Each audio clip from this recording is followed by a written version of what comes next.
Hello everybody. Sorry the graphics on my videos aren't very good. But I'm going to tell you some fantastic stories. They're not just stories. These are fantastic individuals that have lived on the earth at certain points in time. One is still alive. And, you know, if you've ever been interested in religion and if this stuff is true or not, the rest of my videos are basically just trying to teach concepts and to bring everybody up that watches them, if they watch them in order, up to par to a mindset. And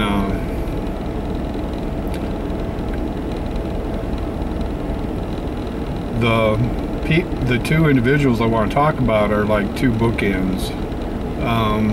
I can't say they're the lampstands or anything, but pretty fantastic when you come to hear what they have to say, and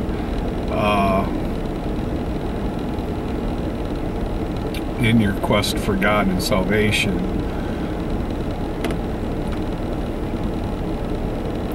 I'm going to tell the story through Dave's eyes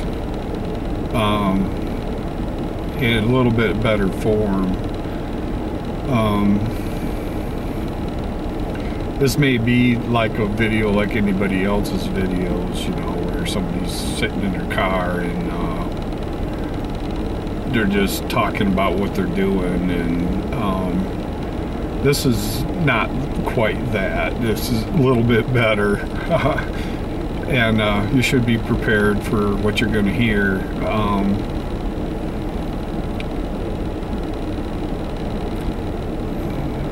There's been people that have been born on the face of the earth. The Bible tells about them, everybody in the Bible that has met God.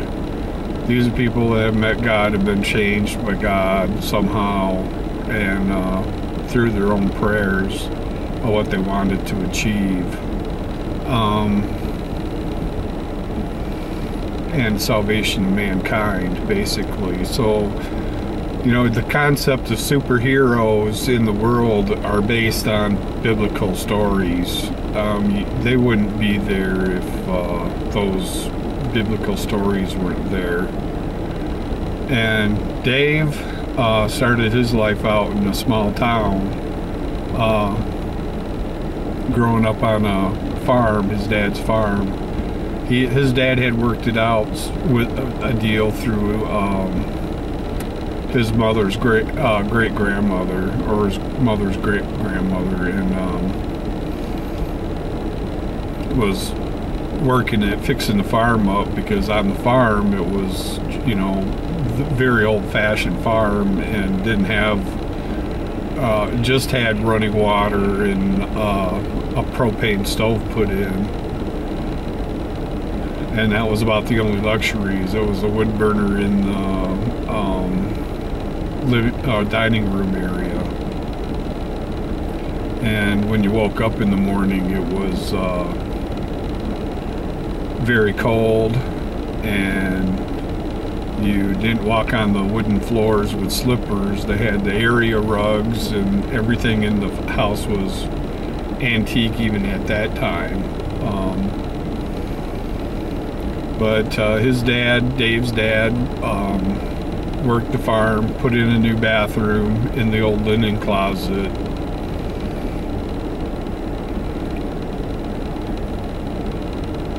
Ran the plumbing out to the septic tank. The septic tank was put in earlier, but you know, tried to modernize the place, but you know, it was slow going over the course of the hundreds of years that the house was there. And it was a really small town, and when Dave was growing up, it was mostly about what he could do to help the family out, you know. And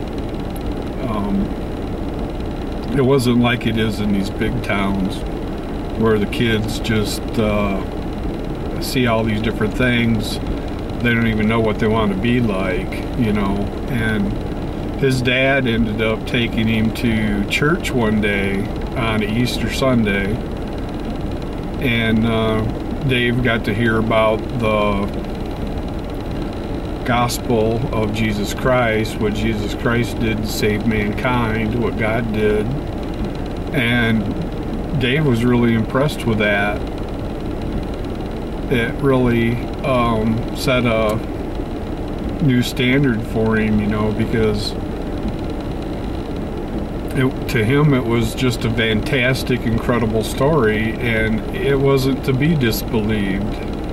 There wasn't nobody that really lied over there. They didn't swear and they didn't do much of anything wrong, you know. It was a very quiet little tiny town. And after Dave heard that story, Dave walked up the hill outside his grandmother's house, stood at the top, looking down at his shadow, because it was one of the very few Easter Sundays that didn't ever rain. And he was thinking to himself that if it was possible, he'd like to be like that. And ever since he was a child, that's what he wanted to be like, was he wanted to be like God and Jesus Christ. And very few people are ever born that want that in life.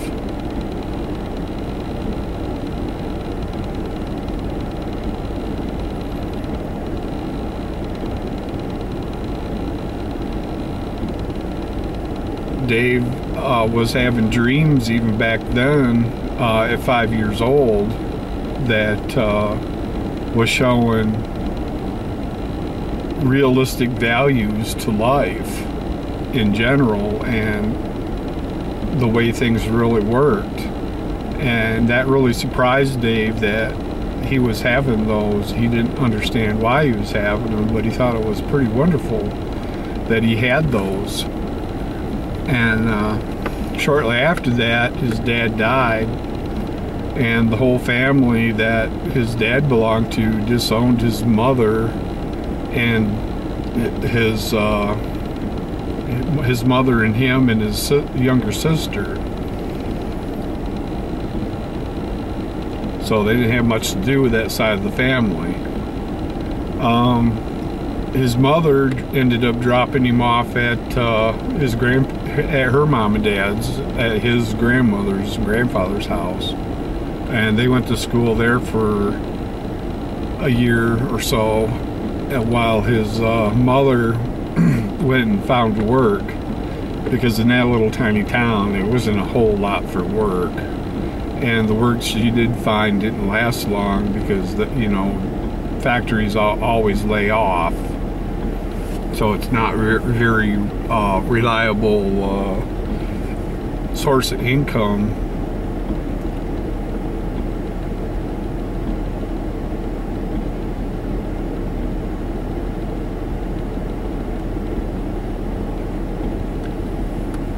And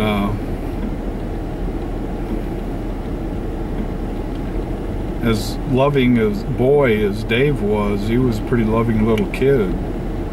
He saw the bright side in most everything and didn't really wish bad things on anybody. He didn't do anything bad to anybody.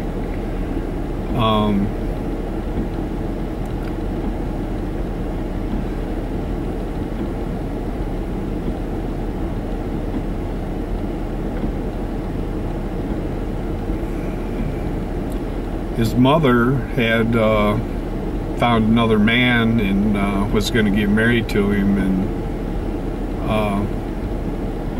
Dave didn't really know what to think about that at the time. There was some things that took place, and Dave discovered really quick that the guy that she was going to marry really was only interested in himself, not anybody else. Anything that he did, even if it was for other people, was really just for himself.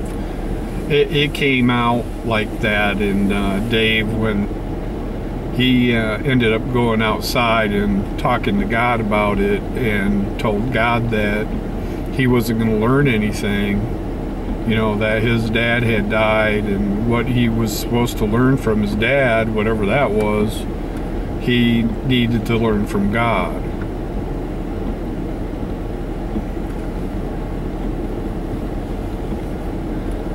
Well, shortly after that, his mom and his new dad got married, and they ended up moving to a larger town, and Dave really hated it there, because he couldn't even hardly understand the children that were there. They swore so bad that he didn't know what they were talking about, and let alone their motives for anything. And his parents were really, really strict. I mean, really strict. And besides that, even back then, you know, if you wanted anything to do, it was pick up a stick and try to figure out something to do with it, because there just wasn't anything to do like that. And anything else that there was to do, you pretty much had to read through the papers and see what was going on. You know, if there was a dance or swimming classes or whatever like that, and in order to find anything to do even during the summer. But there was pretty much nothing to do unless you wanted to go to the library or read through the encyclopedia set, which was what he was like. Even at 5 years old, he was discovering, 5 to 7 years old, he was putting his toys on a shelf individually, you know, to sort them out, and he just had a really cool view on life and how life was, and it wasn't how other people were trying to tell him how life was. And he was growing up in that situation where he was becoming very angry because everybody was treating him like that, like they were being treated, and the whole attitude of the whole town and what was spreading through was really kind of evil.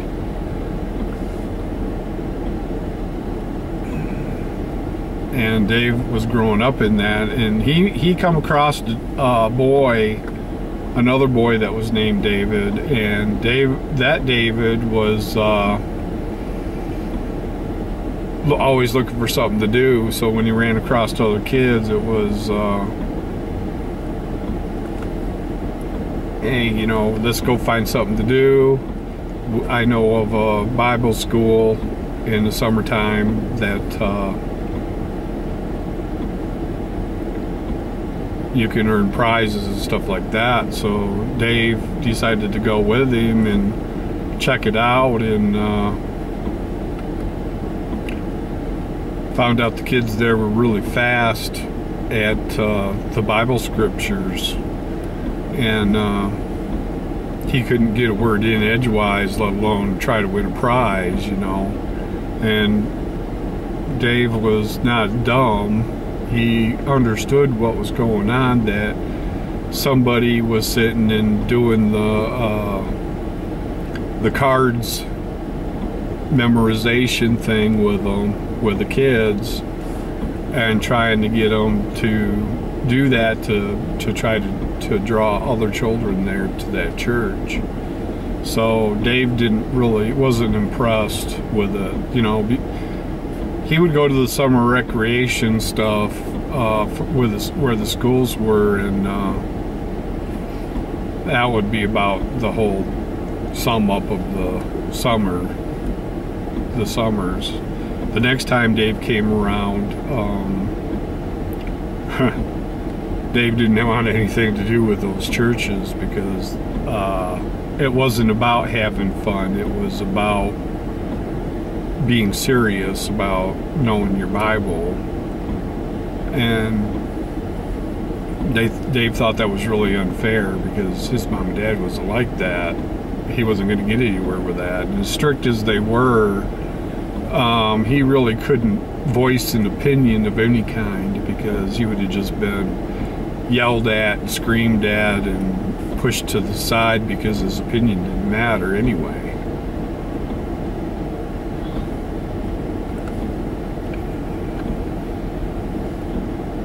When he met his stepdad, had 2 children from a previous marriage, and they came in introduced as begging a lot because their dad was never around, and they were taught that somehow that possessions meant love and not family. And Dave didn't really care for that. He thought it was ridiculous that 2 little kids would beg and beg and beg for everything. Just to have a part of somebody, you know. And besides, Dave was always upset about his dad being dead and that he couldn't have that, and he thought he deserved a better life. And so he always stood off to the side because everybody else was so pushy about everything that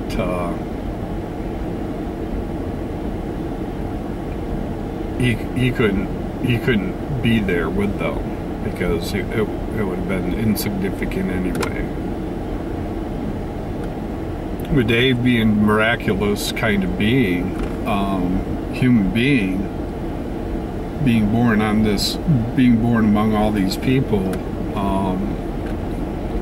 he was very different. He was more down to earth than people would have thought, but at the same time, he was very religious and believing in God.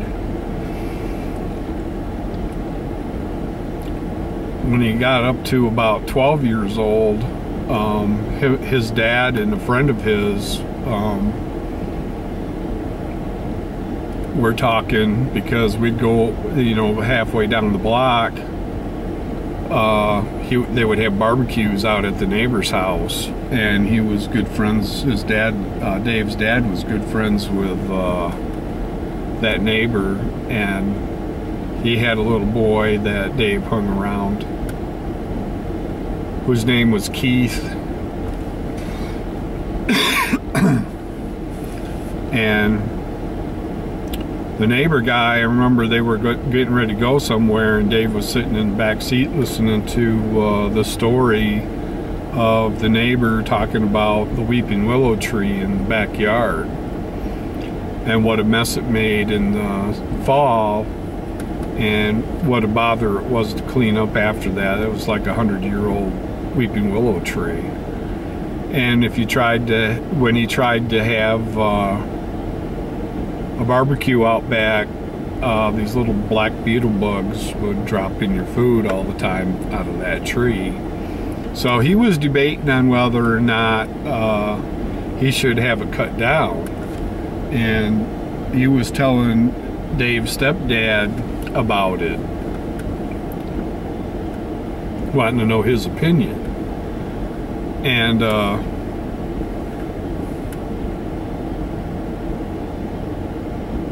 that's when something came and told Dave that the tree was going to be removed. And Dave didn't know how he knew it. He just was overwhelmed with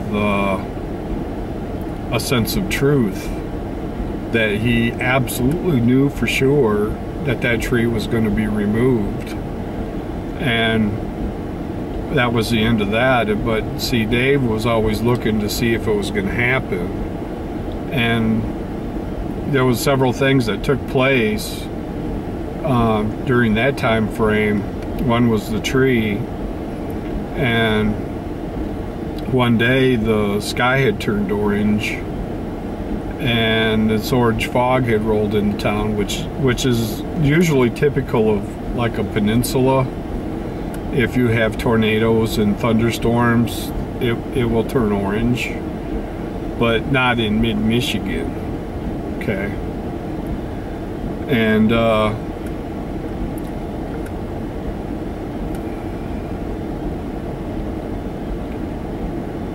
few hours later, after it had lifted, Dave was watching, and the neighbor guy had called the house and said, you know, to his dad to come down, that something had taken place. Well, when Dave showed up down there, he found that 100-year-old weeping willow tree laying between his house and his garage, and just short of the neighbor's house. It was a very, very large tree. Could have done a lot of damage to the property, but it didn't. It was just lifted out by the roots and laid on its side. There was no damage anywhere else in the whole town, just that tree. And Dave was wondering how he knew that was going to happen, because nobody would have ever believed him. You know, if he had said it, he'd have been told to shut up, and he wouldn't have got to say it anyway. But you know, kids were meant to be seen and not heard, kind of thing, because life wasn't about Dave, it was about everybody else. And that's how everybody else acted, especially in that town. Wasn't a good place to be, and I think even today they treat Dave like that. People do, and Dave just puts up with it.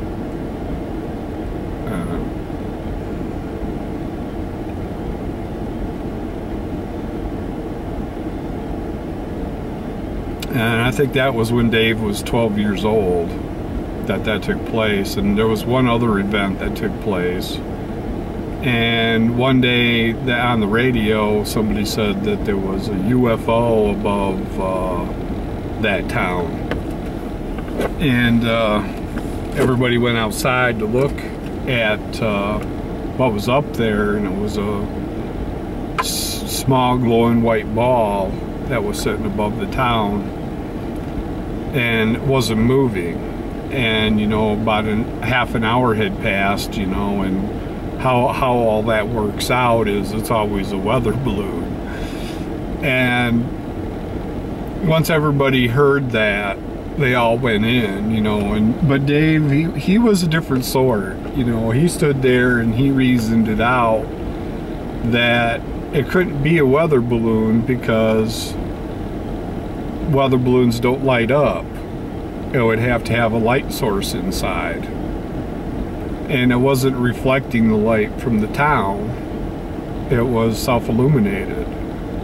So whatever it wasn't what they were talking about. And so then Dave thought that he'd go in. Later on, from other friends, there was other activities that came out of that ball of light, other balls of light that went back and forth for a little while before it disappeared. But for the main part, that ball of light never moved, you know. And things like that, in the air currents, they would move. They just wouldn't sit there. And Dave just chuckled at everybody because they didn't have a mind of their own. They're just going by what everybody else is saying. You know, that's part of what Dave does, is Dave chuckles a lot at people because they go by what other people say. They don't have a mind of their own. They don't rationalize anything out for themselves. They don't judge for themselves. And they wound up moving across town because his parents didn't really want to do much for the kids, and moved close to where the schools were so the kids could walk to school in the winter and whatever, you know. And so they moved across town to where the high school was, so that they could just walk across the street and go to school.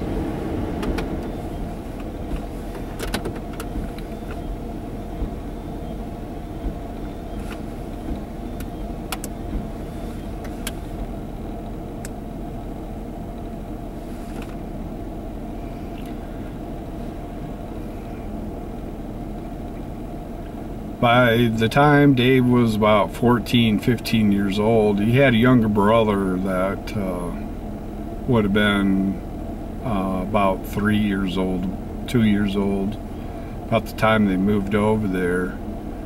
And he pretty much got the joy of the parents, you know, because he was the youngest one. No ill thoughts against him from Dave, and he rather liked it, but it was exactly his younger brother was exactly 12 years younger than him.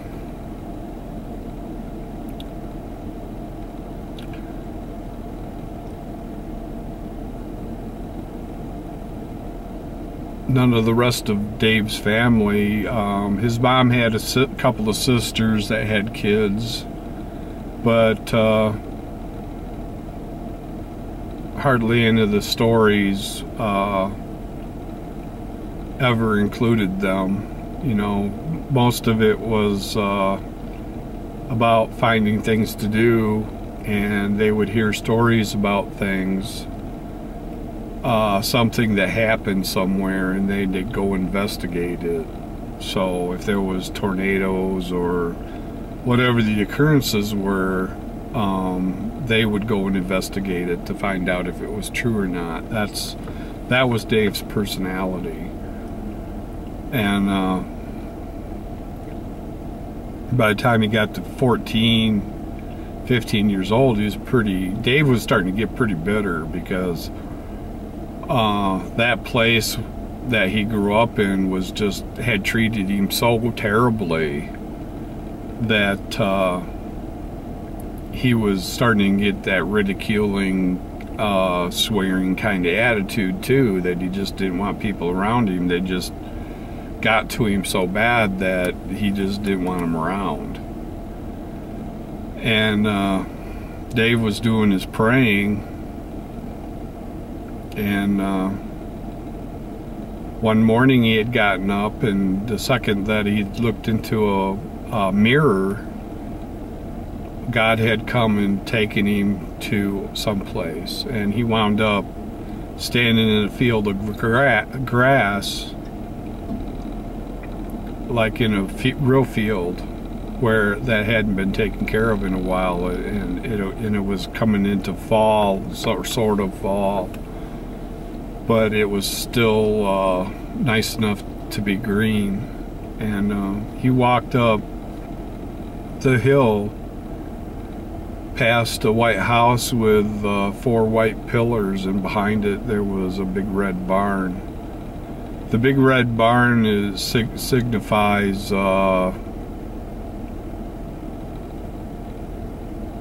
what you store up in heaven. And the white house with 4 pillars in the front is the mansion that you would have after resurrection. And Dave walked until he got to the top of the hill, and then the hill went down. It was pretty much a cliff, and in the bottom looked like there was a grove of trees, but he had a hard time seeing because it was getting darker and darker.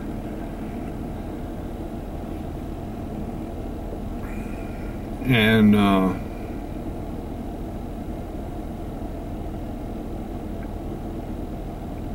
the clouds above him began to break, and these golden rays of light started coming down through and lighting up the grove of trees at the bottom. And in the very center of the grove of trees was a very, very large tree.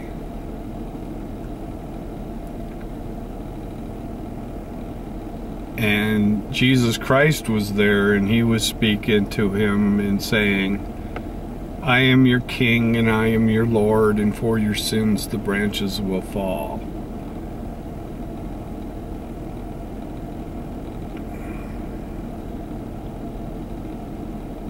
And then a very large lightning bolt come down and struck a dead branch off the very large tree. And if you don't know what the branch and the trees are, because nobody's told you this, you can't decipher it from reading it for yourself, and nobody's will really tell you.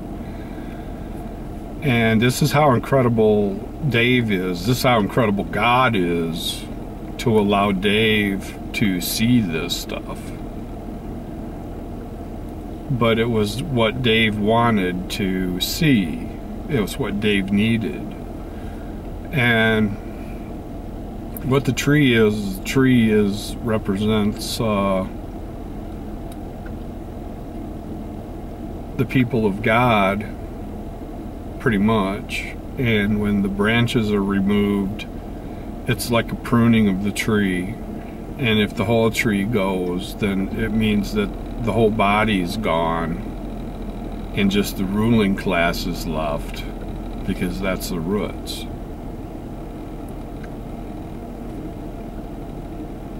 So the tree is kind of upside down in a way in the regular hierarchy system.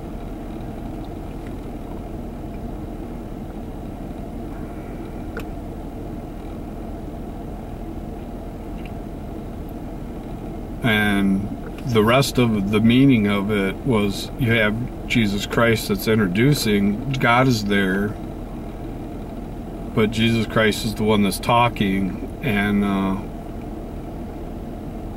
basically telling Dave that the obstacles are going to be removed before him so that he can find the truth. There's some people that reason that there's more to it than that, that Dave is the actual, like, going to be a leader of some kind, but I don't know that. I just know Dave.